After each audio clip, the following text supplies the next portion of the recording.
Want to change your life in 30 days? No fluff, no fake hype, no edits to distract you, just words. And if you actually listen fully without skipping, you'll remember this moment a month from now. Because this isn't another video telling you to try harder. It's a blueprint, a challenge, a warning, and a promise. I'm not here to sell you on some course. I'm not here to tell you motivation is all you need. I'm here to tell you that discipline, real, painful, uncomfortable discipline, is the only path to a life you're proud of. You don't need more time. You need more intensity in the time you already have. The next 30 days can either change your entire direction or be just another forgettable month. Your call. So let me break this down. Simple rules, brutal honesty. You either apply them or you keep repeating the same patterns. I won't sugarcoat this. Some of you are coasting. You're not tired, you're distracted, you're not stuck, you're undisciplined. But if you listen and apply what I'm about to say, you're going to see results fast.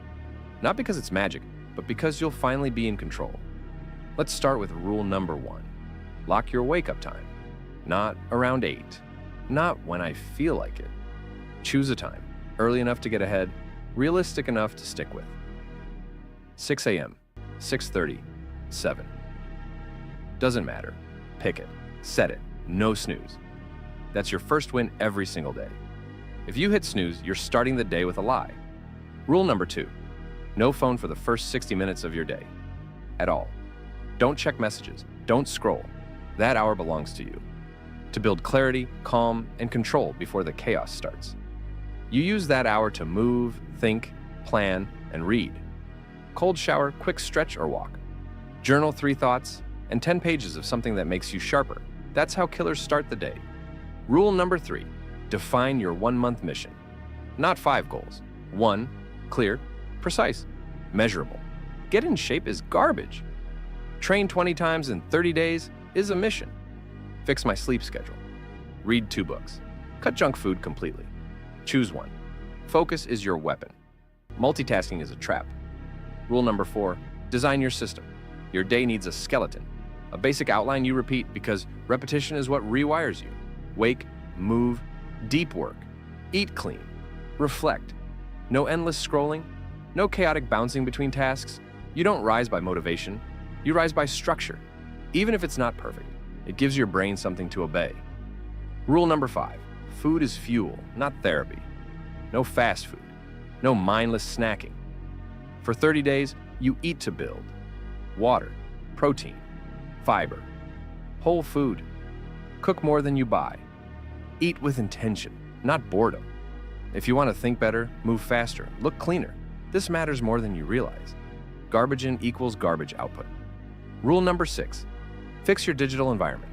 Unfollow the distractions, mute the noise, delete the apps that steal your hours, block the websites that send you into endless rabbit holes. Your mind reflects your feed, so clean the feed. You don't need to know what everyone else is doing. Focus on what you're doing. Rule number 7. Physical movement is non-negotiable. You don't need a gym, you need commitment. Bodyweight training, walks, sprints, push-ups. Do something every single day. It clears your head, builds your body, and reminds you that you have control over your actions. Start small if you have to, but start. Rule number 8. Sleep with intention, not by accident. Set a cutoff. 1 hour before bed, no screens, read, stretch, journal. You can't change your life if you're exhausted every day. Your brain resets in sleep. Your body repairs in sleep. You want power? Start respecting rest. Rule number 9. Track everything. Not to obsess. To stay accountable. Wake time, meals, workouts, journaling. A simple checklist. 5 boxes a day. You either checked them or you didn't. No excuses, no justifications. Data doesn't lie. You can't improve what you don't track. Rule number 10. Do something uncomfortable every day. Talk to someone new. Say no to a distraction. Wake up when you don't want to. Every day should have at least one moment that stretches you. That's how you grow. That's how you stop being a slave to comfort. And bonus, each night you answer 3 questions. What did I do well? What did I mess up? What will I fix tomorrow? 2 minutes. That's it. But it rewires your brain to live on purpose instead of autopilot. 30 days of this? You'll see it in your face, in your energy, in the way people react to you. Because most people live soft. They drift, they avoid pressure, they call it balance. But the truth is, they're just scared of being great. You're here because something in you is done playing small. done living on default. So I'm telling you now, lock in for 30 days. 30, not 300. You can do 30. No negotiation, no, I'll restart Monday. If you fall off, get back up within an hour, not next week. Discipline isn't about perfection, it's about recovery. And if you apply this fully, no matter where you start, you'll build a version of you that doesn't fold under pressure. That doesn't waste time. That doesn't depend on hype to move forward. That version of you is inside already. You just have to earn it. Every single day. By now, you're either in or you're making excuses. And I need you to hear this. Most people don't fail because they're weak. They fail because they're inconsistent. So if you're still here, if you actually did day one right, that means you've already done more than most. Now, it's time to raise the standard. Because once the hype of a fresh start fades, that's where 90% of people quit. They miss one day, they spiral. They eat trash once and give up on eating clean. They skip one workout and the next thing you know, it's back to zero. Why? Because their identity was built on motivation, not discipline. You're not going to be one of them. From here on, we level up how you think. This second phase is about reinforcing the foundation, turning your rules into reflexes. So listen close. Rule 1, repeat what works, even if it's boring. You read 10 pages a day? Keep doing it. You wake up at 6? Keep doing it. You journal before bed? Don't stop. Repetition builds reputation with yourself. You're teaching your brain, this is who I am now. Don't look for novelty. Look for results. Rule 2, use the 2-minute rule against resistance. If your mind says, I don't want to, do 2 minutes of it. Just 2. 2 minutes of a workout. 2 minutes of a book. 2 minutes of cold exposure. Resistance hates momentum. Once you start, the rest flows. And if you stop after 2, fine. You still kept the streak alive. That's discipline. Rule 3, schedule your dopamine. Don't let pleasure sneak in. Don't reward yourself just because it's been a hard day. Set a time, for example, Sunday night, and that's when you relax. Watch something, scroll guilt-free, hang out. But the rest of the week, that dopamine is earned, not stolen. Otherwise, it trains your brain to expect comfort before results. That's how people stay average. Rule 4, turn your pain into fuel. Something pissed you off? Use it. Someone doubted you? Use it. You're tired of being overlooked, unseen, underestimated. Good. Write it down. Read it daily. Let it sharpen your focus, not soften your will. Pain is not the enemy. Your avoidance of it is. Rule 5, create a visible scoreboard. Print your habits.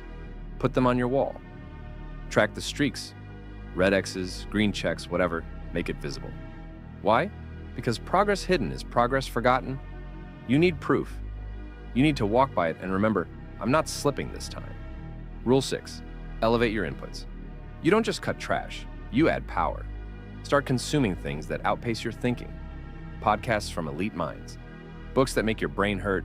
Conversations that feel out of your league. Growth doesn't come from staying where you're comfortable. Rule 7, upgrade your language. Stop saying, I hope, I'll try, maybe. Say, I will. Say, it's done. Your words set the tone for your actions. And most people speak like failures before they've even started. You're training your mind every time you talk. Speak like someone who's already won. Rule 8, make your space reflect your new identity. Clean your room, organize your desk, declutter everything. Your environment should feel like it belongs to someone focused, not someone drifting. You can't expect clarity in your life if you live inside chaos. Rule 9, build silence into your day. No music, no screens, no talking, just silence. At least 10 minutes. Walk, sit, think, let your mind breathe. You'll be shocked how much noise you live with and how much focus you gain by cutting it. Rule 10, remind yourself daily, this is not forever. It's 30 days. Anyone can suffer for 30 days. And if you do this right, the version of you that comes out the other side won't ever want to go back. Because discipline won't be something you do. It'll be who you are. Let me give you a reality check now. There will be days you feel numb, days you think nothing's changing, days where it feels like no one notices. Good. That means you're on track. Change doesn't feel like fireworks. It feels like frustration, boredom, discomfort. But then one day, without realizing it, you respond differently. You look in the mirror and your posture is sharper. Someone talks to you and you speak with more weight. You handle stress like you've seen it before. That's what this is for. Subtle shifts that stack into massive momentum. But here's the key. You can't stop when it gets quiet. You can't back off when progress is invisible.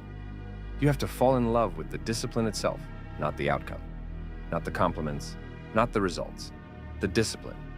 Waking up early even when no one sees it, saying no to trash even when no one's watching, pushing through the workout even when you're not feeling strong. That's how you earn self-respect. Not by faking it, but by facing it. Every day, every hour. And listen, if you mess up, you don't start over. You keep going. Missed a journal? Log it the next morning. Ate trash food? Hit a clean streak right after. This isn't about punishment, it's about pattern. You break one, you replace it. Fast. Because consistency isn't about never failing. It's about refusing to quit. Now here's your mid-challenge shift. Stop asking for permission. You're not a beginner anymore. You're not trying to change. You're in the process. You're becoming. So move like it, speak like it, work like it. And if the people around you don't get it, good. They're not supposed to. They're still stuck in old patterns. Let them stay there. You've got something bigger to build. You've got a month to change your trajectory. Don't waste a single hour on convincing anyone. Just execute. And one final thing. The halfway point is not time to slow down. It's time to go harder. Why? Because the first half built momentum. The second half is where you break the identity of who you used to be. This is where the glow-up starts to show. Where people start asking what changed. And where your answer is simple. I stopped negotiating with my potential. I locked in. And I never looked back. You're already halfway through this challenge. And that means you've proven you can start. But now it's time to go deeper. Starting is easy. Keeping up is where real champions separate themselves from the crowd. This third phase is about leveling up your mindset, your environment, and your habits. So they all work together to reinforce your new identity. Because what you do when no one's watching defines who you are. Nobody will motivate you forever. Nobody is going to remind you every day. This has to become automatic. Discipline isn't a feeling. It's a decision repeated every single day until it's part of you. Let's talk about mindset first. You've heard it before. Your mind is your most powerful tool, but it's also your biggest enemy. When you start to change, old voices will come up. Doubts, excuses, the urge to quit. They're natural, but not acceptable. You have to train yourself to recognize those moments, like a boxer reads an opponent's tells. When you feel the urge to give up, you don't listen. You act anyway. Your thoughts do not control you. You control your thoughts. Whenever you catch yourself thinking, I can't, replace it immediately with, watch me. This isn't some fluffy positive thinking. This is mental warfare, and you're winning. Now, let's talk environment, because your surroundings are either your prison or your launching pad. If you want to be someone who gets up early, works hard, and lives disciplined, then your environment needs to reflect that. That means no clutter, no distractions, no excuses. Clear your space, clean your desk, get rid of junk food and replace it with healthy options. Make your bedroom a place that supports rest and recovery, not one that encourages late-night scrolling or endless distractions. The less noise around you, the clearer your mind becomes. You want to prime yourself for success, so you don't have to rely on motivation. You want your environment to do the heavy lifting for you. Every time you walk into your space, it should remind you of who you're becoming, not who you were. Let's move on to habits, because that's the true currency of change. You've heard the phrase, habits make or break you. But here's the kicker. It's not about having a million habits. It's about mastering the few that matter most. Focus on consistency, not complexity. Pick 3 to 5 key habits that support your goals and commit to them daily. Maybe it's waking up at 6 a.m. Maybe it's reading 10 pages. Maybe it's working out for 20 minutes. Whatever it is, make it non-negotiable. Treat these habits like appointments with yourself. Miss one and you don't get to skip the next. You get to reset and keep moving forward. Habits are your identity in motion, who you are expressed through your actions. And remember, it's not about being perfect. It's about progress. The goal isn't to never mess up, but to never give up.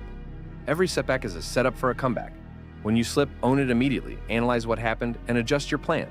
Don't let one bad day turn into a bad week or a bad week into a bad month. You're building resilience. You're rewiring your brain to respond to failure with even more effort. not with surrender. Now, let's talk energy management, because discipline is impossible if you're running on empty.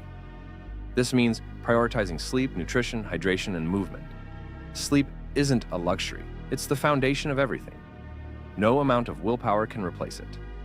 Aim for at least 7 hours of quality sleep. Turn off screens an hour before bed. Create a wind-down routine that signals your brain it's time to rest. Nutrition fuels your brain and body. Skip the junk food and sugar crashes. Drink water like it's your job, and get moving.